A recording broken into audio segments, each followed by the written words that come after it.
Hello කොහමද? අද මම ඔයාලට කියන්න ආවේ මගේ බිස්නස් එක ගැන. ඒක මෙන්න මෙහෙම සීන් එකක්. හරිද? දැන් මේ කල් තියාගන්න ආහාර වර්ග කරන ගොඩක් අය ඉන්නනේ. ඔව් මමත් එහෙම කරන කෙනෙක්. මගේ එක නම් මම දැන් පටන් අරගෙන අවුරුදු 2කට වැඩි. දැන් හැබැයි මාස 4-5ක් විතර මම නවත්තලා තිබුණා මගේ අධ්‍යාපනයේ වැඩ කටයුතු වගේ තිබුණා මට ඉවර කරගන්න. ඒක නිසා මම මේ වැඩේ නවත්තලා තියලා දැන් ඔන්න ආයි පටන් ගන්නගෙන තියෙන්නේ.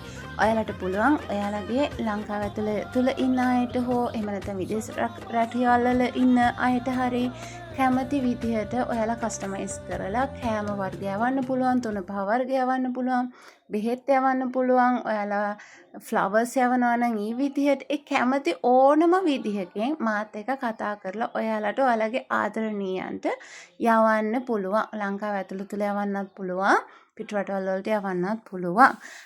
එතකොට වැඩි විස්තර අහන්න ඕන නම් මේ තියෙන නම්බර් එකක් ඔයාලට පේනවනේ. ඒ නම්බර් එකට මට කෝල් එකක් දෙන්න. ඒ නම්බර් එක හරහා ඔයාලට මාව සම්බන්ධ කරගන්න පුළුවන්. ඉතින් මෙහෙමයි ගර්භණී මව්වරුන්ට 10% 15% දක්වා අපි ළඟ ඔෆර් එකක් යනවා. හැබැයි බොරු නම් කරන්න එපා.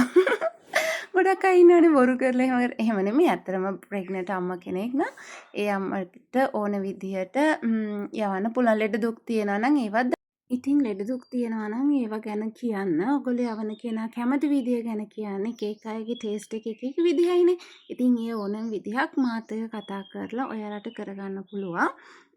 ඉතින් මම ආයි කියනවා මේ මගේ තියෙන බිස්නස් එක ඔයාලා මාත් එක්ක එකතු වෙලා ගොඩාක් රස කෑම ඔයාලගේ ආදරණීයන්ට යවන්න පුළුවන්. බලන්නකෝ ගොඩාක් දේවල් තියෙනවා. මේ හැමදේම ගොඩාක් පිරිසිදු මමම හදන දේවල්. ස්තුතියි.